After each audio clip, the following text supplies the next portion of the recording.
Greetings, citizens of the world. We are anonymous. The election of Donald Trump has sent millions of people pouring out onto the streets to protest a man they think is a racist, misogynist, xenophobic bully who will destroy US democracy in his quest to establish himself as supreme fascist ruler of the country. Maybe they're right. Maybe Trump is a fascist who will destroy America.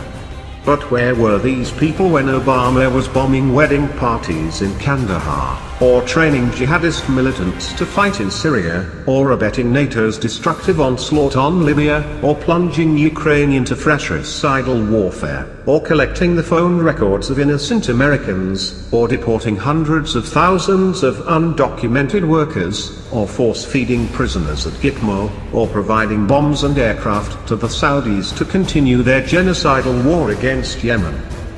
Where were they? They were asleep, weren't they? Because liberals always sleep when their man is in office, particularly if their man is a smooth-talking cosmopolitan snake charmer like Obama, who croons about personal freedom and democracy while unleashing the most unspeakable violence on civilians across the Middle East and Central Asia.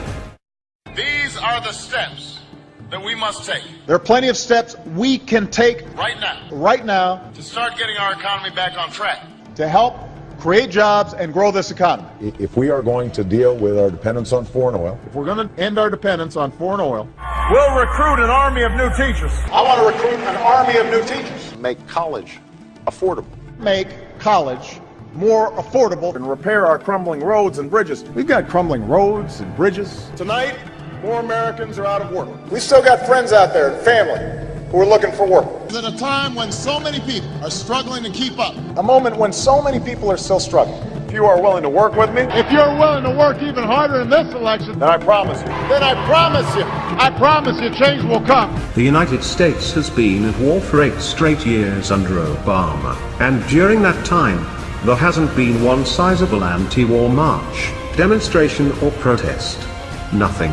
No one seems to care when an articulate biracial mandarin kills mostly people of color, but when a brash and outspoken real estate magnate takes over the reins of power, then watch out, because here come the protesters, all 3 million of them.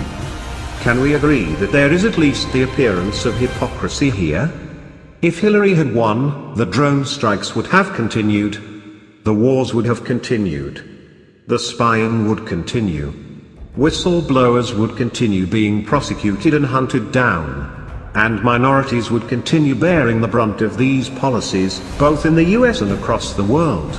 The difference is that in such a scenario, Democrats, if the last 8 years are any indication, would remain silent, as they did under Obama, offering bare minimum concern and vilifying anyone attacking their beloved president as some sort of hater. Cities across the US would remain free of protests, and for another 8 years, Democrats would continue doing absolutely nothing to end the same horrifying policies now promoted by a Republican. How many of the 800,000 protesters who marched on Sunday would have flown to Washington to express their contempt for would-be President Hillary Clinton? 0, I'd wager, and yet it's Hillary who wanted to implement the no-fly zones in Syria that would have put Washington in direct confrontation with Moscow, just like it was Hillary who wanted to teach Putin a thing or two in Ukraine. But is that what the people want? Would people prefer to be led into World War III by a bona fide champion of liberal values than concede the post to a brassy billionaire who wants to find common ground on fighting ISIS with his Russian counterpart? It seems like a no-brainer to me. And it's not like we don't know who is responsible for the killing in Syria either. We do. Barack Obama and his coterie of bloodthirsty friends in the political establishment are entirely responsible.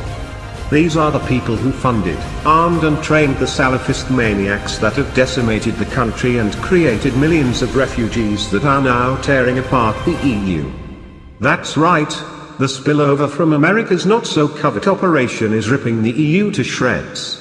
It's just another unfortunate side effect of Obama's bloody Syrian debacle. As journalist Margaret Kimberly says in a recent post at the Black Agenda Report, all of the casualties, the sieges, the hunger and the frantic search for refuge can be placed at America's feet. Amen to that. All the violence can be traced back to 1600 Pennsylvania Avenue, home of Barack Hussein Obama, Nobel Peace Prize winner. What a joke. Supporters of Barack Obama, and liberals in general, are disingenuous frauds. They had no issues protesting the likes of the amoral warmongering George W. Bush or the racist xenophobe Donald J. Trump. However, when it comes to Barack Obama, they can find no reason to protest his mass murdering escapades. Obama supporters were recently nostalgic and teary-eyed after he gave his last major speech as President of the United States, yet can find little reason to shed tears over the masses of civilians who were destroyed directly as a result of Obama's policies.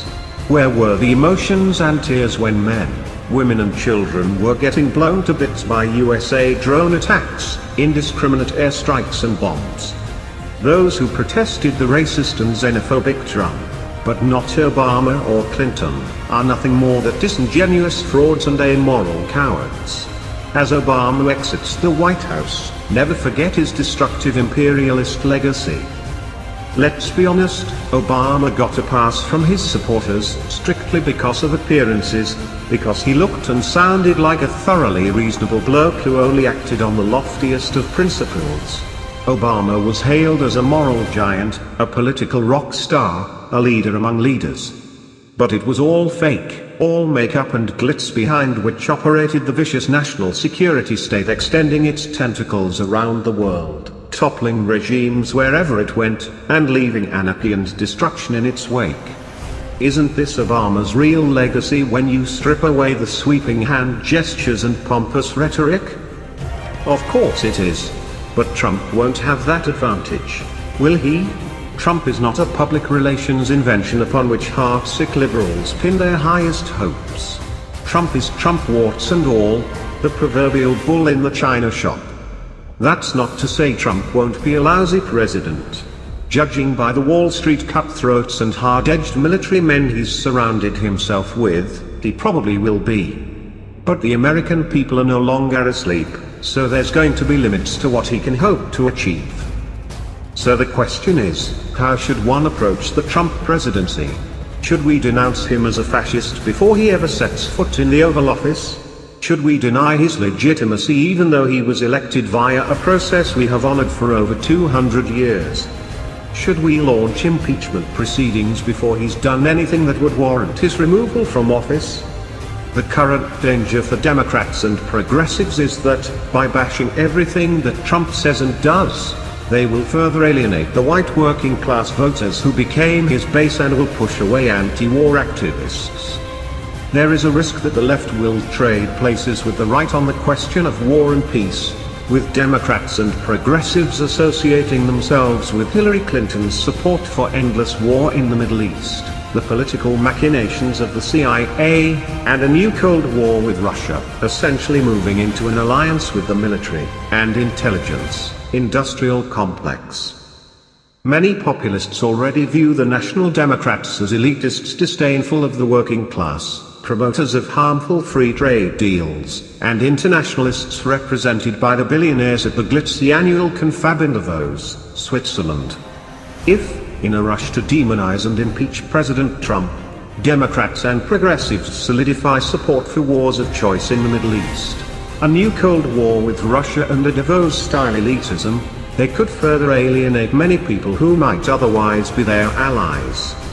In other words, selectivity in opposing and criticizing Trump, where he rightly deserves it, rather than opportunism in rejecting everything that Trump says might make more sense. A movement built entirely on destroying Trump could drop Democrats and progressives into some politically destructive traps. We are anonymous.